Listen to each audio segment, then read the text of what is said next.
Hello मेरे प्यारे दोस्तों, कहानी के चौथे अध्याय में आप सभी का दिल से स्वागत है। तो चलिए दोस्तों, बिना देरी किए हम कहानी को स्टार्ट करते हैं। अगले दिन साइड टेबल पर रखा हुआ ध्रुव का फोन बज उठा, जिससे उसकी नींद खुली। उसने अपना हाथ उठाकर टेबल से अपना फोन उठाया और देखा तो उसमें तारा शो हो रहा था। ये देख उसने कॉल रिसीव किया। हाँ बोलो, क्या हुआ? तो तारा उसकी चिंता करते हुए बोली, ध्रुव तुम ठीक तो हो? अब तुम्हारी तबीयत कैसी है? ड्रग का असर कुछ कम हुआ कि नहीं? अगर तुम्हारी तबीयत ठीक नहीं है तो मैं आज की मीटिंग कैंसिल कर देती हूँ। तुम आज घर पर रेस्ट करो। तो ध्रुव उसकी बात सुनकर उससे बोला, नहीं, मीटिंग कैंसिल करने की कोई ज़रूरत नहीं, मैं ठीक हूँ। तुम मीटिंग की तैयारी करके रखना, मैं थोड़ी देर में पहुँच रहा हूँ। इतना कहकर फ़ोन काट दिया। फिर उसने नज़रें घुमाकर अपनी साइड में देखा तो अवनी उसकी तरफ पीठ करके लेटी हुई थी। उसका जिस्म एक चादर से ढका हुआ था, लेकिन उसकी बार बार भारी होती सांसों से, उसकी हिचकियों से ध्रुव समझ गया कि वो जागी हुई थी और रो रही थी। ये देख ध्रुव गुस्से में उससे बोला, अब तो तुम्हें पता चल ही गया होगा कि ध्रुव रायचंद से उलझने का क्या अंजाम होता है। इसलिए आज के बाद कुछ भी करने से पहले अपने अंजाम के बारे में सोच लेना, क्योंकि मुझसे उलझने वालों का अंजाम मैं बद से बदतर कर देता हूँ।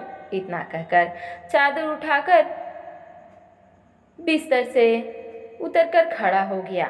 वो उसकी नज़र बिस्तर पर लगे हुए खून पर गई, जो कि उसकी रात में की गई अवनी के साथ बेरहमी के साथ बयां कर रहा था। ये देख उसने कुछ रिएक्ट नहीं किया। फिर ज़मीन पर पड़ी हुई अपनी शर्ट को उठाकर उसे पहनते हुए एक बार फिर अवनी की तरफ देखते हुए बोला, वैसे तुम तो खुश हो, तुम्हें तो खुश होना चाहिए। तुम जो चाहती थी वो तुम्हें मिल गया। हमारे बीच रिश्ता बनाना चाहती थी ना, सो बन गया। तो अब ये आंसू क्यों बहा रही हो? अवनी ने फिर उसकी बात का कोई जवाब नहीं दिया।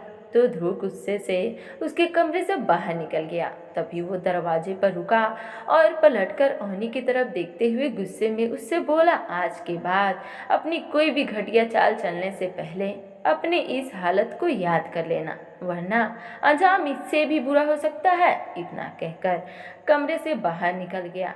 वहीं बिस्तर पर लेटी अवनी ने अपनी बातों को सुनकर अपनी आंखों को और कसकर बंद कर लिया।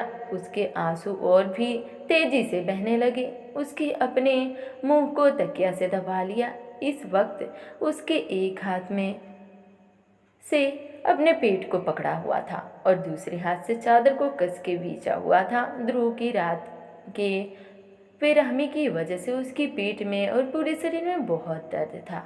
उसका चेहरा भी पीला पड़ गया था।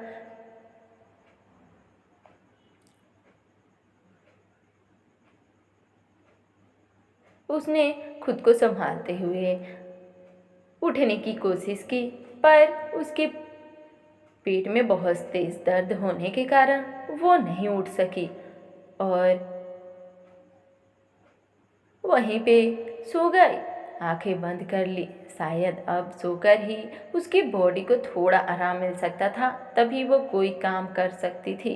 दूसरी तरफ ध्रुव अपने कमरे में आया और अपने कपड़े लेकर बाथरूम में चला गया। वहाँ उसने वॉश मेसर के पास लगे हुए मिरर में अपने आप को देखा तो उसके शक्ल के रेसेस कम हो चुके थे। आज ही उसकी बॉडी के जलन भी साथ ही उसकी बॉडी की जलन भी अब बंद हो गई थी। फिर वो नहा धोकर अपनी फाइल लेकर अपने कमरे में से बाहर निकल आया। वो सीढ़ी उतरकर नीचे आने लगा कि उसकी नज़र बंद कमरे पर अवनी के कमरे पर गई। ये देख उसकी आंखें सर्द हो गई। वो वापस से सीढ़ियाँ उतरते हुए नीचे आ गया और हॉल से होते हुए घर से बाहर निकल आया। उसने अपनी गाड़ी स्टार्ट की और ऑफिस के लिए निकल गया। ध्रुव अपने ऑफिस पहुंचा तो ऑफिस के सभी लोग उससे